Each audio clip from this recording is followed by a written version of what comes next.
Friends, I want to ask a question.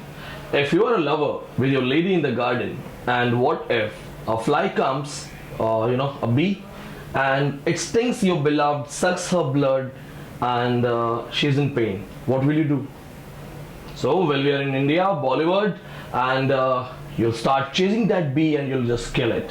Yes, guys, we're gonna talk about the metaphysical writers who took all those things in a very different way.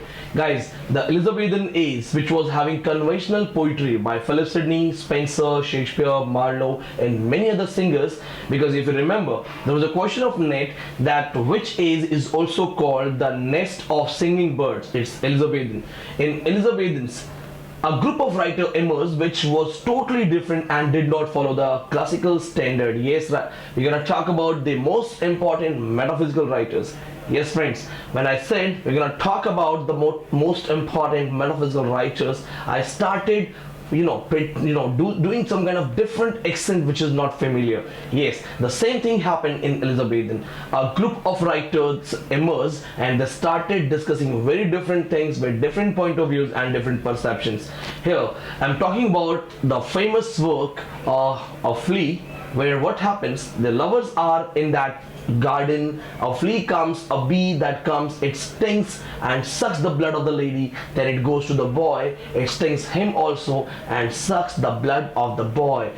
Imagine this is John Donne. Yes, the perception, the mindset, and what an idea. He says, wow, your blood, my blood, they got mingled in the stomach of the flea, and we became the first lovers of the earth who became one without breaking any social norm. His concept of breaking social norm simply refers to being intimate, to being involved in sexual affair. He simply says that your love, your blood, my love, my blood are now in the stomach of the flea. So this is John Donne. Yes, guys, we're going to talk about the metaphysical writers. The very important thing that you have to remember and make a note of it is that the word metaphysics was coined by Drummond.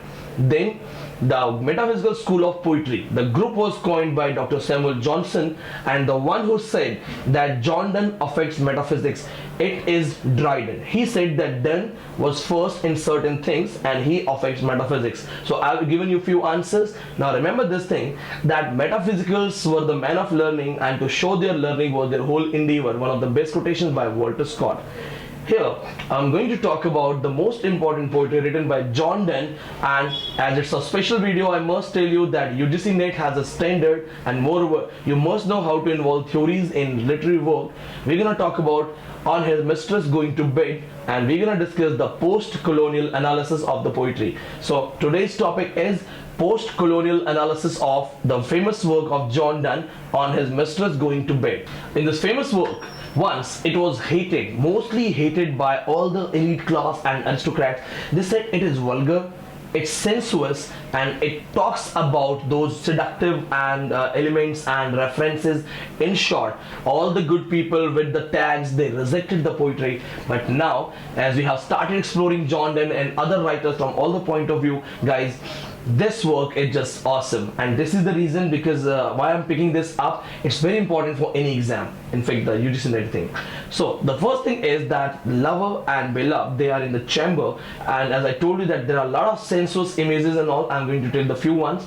Lover is asking the lady to remove her clothes. He says that you must defy these clothes, you must remove those clothes so that we can be one. And when she removes her clothes, he starts comparing her body. He says that you are beautiful. Then her figure has been compared to things, her breasts have been compared to things, and he says that I am lucky to watch you totally nude and watch you like the real beauty, and I'm the one that gives me a kind of sense of authority. And here you have to remember this thing, that we use the poem from post-colonial point of view. The lover is the colonizer, and the women's body, the lady, her body has become a colony. And remember the most important lines. He says, license my roving hands. He says, allow me to row my hands on your body. He says, above, beneath, behind, this and that. So he says, my hand is rowing on your body, and wherever it goes, it marks the stamp, means I am putting my stamp, I'm colonizing you. He says, oh my America, my newfound land, my kingdom, safeliest with one man. these precious this body is my precious mine, this is beautiful, this is the riches, and you are my America. So there is a direct reference, one of the most clear references, that a women's body has been compared to the newly discovered country. If you remember, America was discovered by Columbus in 1492. So women has been compared to America, and he says that you are my kingdom, you are safeliest, and you are safe with one man. So I am the one who's colonizing you. He says that wherever my hand is going, I am putting my mark. I am opening your dress. I am asking you to do this. And he says that these bonds, enter in these bonds is to be free. So when I embrace you, when I hug you, when I be the part of you, it's a kind of freedom for me. And then he says that you must imitate me because I'm colonizer, I'm better than you. And the last line he says, to teach thee I am naked first, means I am going to remove my dress first. Here the message is the colonizer knows he is much better than the colonized, and he knows that the colonized thing is going to follow his culture, his style, his patterns. So he says that I know you have to follow me, I know you are still shy in front of me, so I am going to tell you these things, I am going to give you an example so that you can follow me. So guys, remember this thing, that the poetry, which was actually very sensuous, is actually taken from the post-colonial point of view, where women's body is not only a colony, it has also been controlled and colonized, as the lover keeps on ordering her to remove her dress, to open her bonds, to talk and to play her hair on. It's simply that how he is controlling the lady as a colony. This has also become the part of feminism, that why women has always been taken as an object, why women has always been taken as a sex object.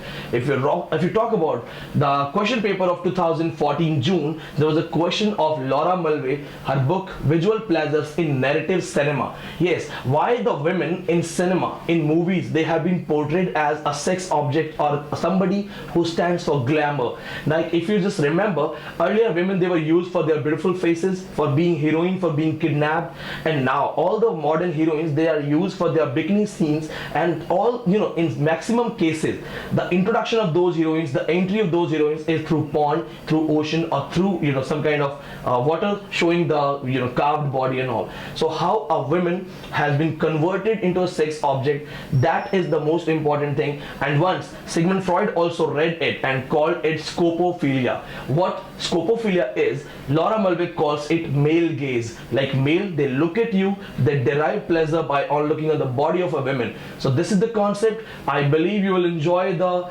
post-colonial study of On His Business Going to Bed, the reference of Flea. And if you're happy with my way of teaching, my style of teaching, and my technique of making things very easy and with curiousness, I request you to show my video to your teachers so that they can bless me. And yes, if your teachers are having any suggestion for me, please forward those words, because I'll be really blessed. This is Vineet Pandey. Thank you so much, and please contact me on my number 85870 35827. Jai Hind.